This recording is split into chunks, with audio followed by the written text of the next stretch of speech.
perfect intonation, I would like to show you this video of Maxim Vengru's performance before I will now deep down into what we have for today's video. So watch this video.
Realize that intonation cannot be perfectly mastered. Let's see these 5 tips that I have picked out here that's gonna help. These 5 tips, I use them so much, and I got these tips from watching different YouTube videos, YouTube lessons on intonation for the violin. So I think it's ideal for me to share them with you. I'm so sorry I'm not here with my instrument to demonstrate them to you, but there are clips that I will be showing from different instructors, music instructors on YouTube. Alright, on the first tip, you have to get your instrument tuned before we begin. That's the number one thing you need to do. We'll not talk about getting your fingers in tune. Now your violin is in tune. The next thing we have to get right is your hand frame or hand setup. See the way my fingers are?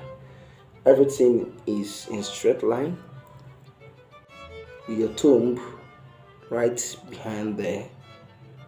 Okay, watch this clip. To do with creating this nice structure in your left hand so that fingers are more or less hovering right above their places on the fingerboard. So with this, we have nice arched fingers that hang more or less right over their spots, and they always stay pretty close to the string. And once you have this pretty reliable sense of hand frame, you don't have to change that much about it. This is like our foundation for all left hand. Making use of your ear the most. It is your ear that is going to tell you that your hands or your playing is not in tune or it's in tune.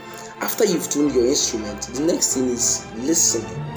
When you play, you listen to your notes. Every beat note you play, you listen to it and check, okay, am I in tune or not? That is during your practice session, because you're not going to be listening to each and every note during a concert. This next tip is slow practice. Now, listening and slow practice goes hand in hand, because when you do it slowly, you get your ears to listen to what you're playing, because you're doing it at a slow tempo.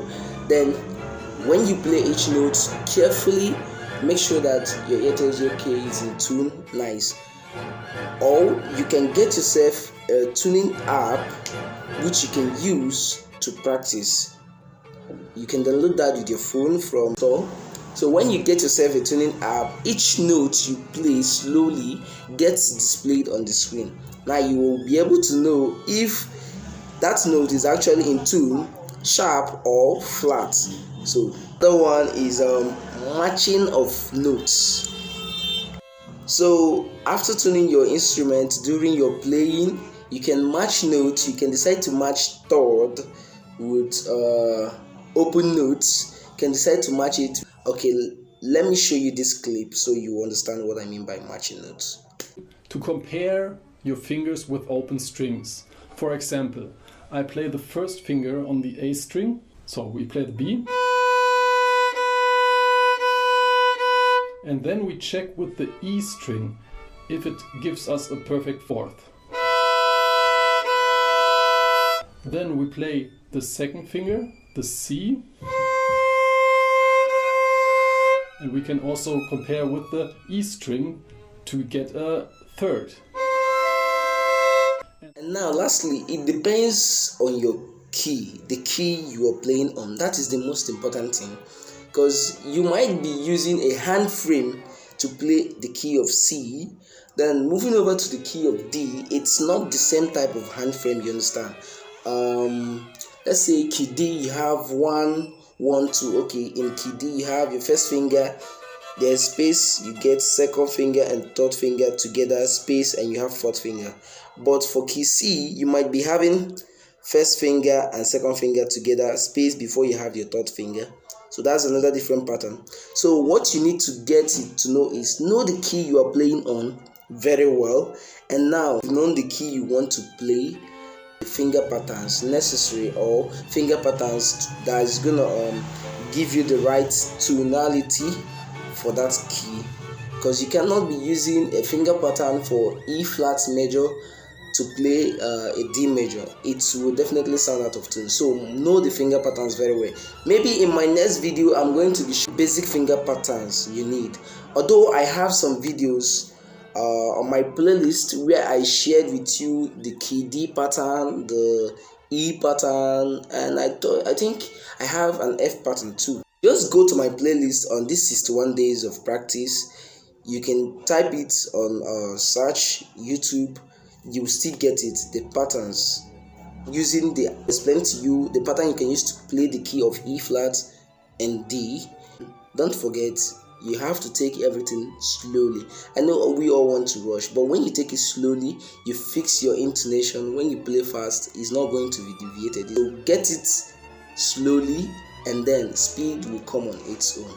Even me, I'm finding it difficult to play slow. When it's intermediate or whatever, take things slow. Everything will fall in place. Trust me.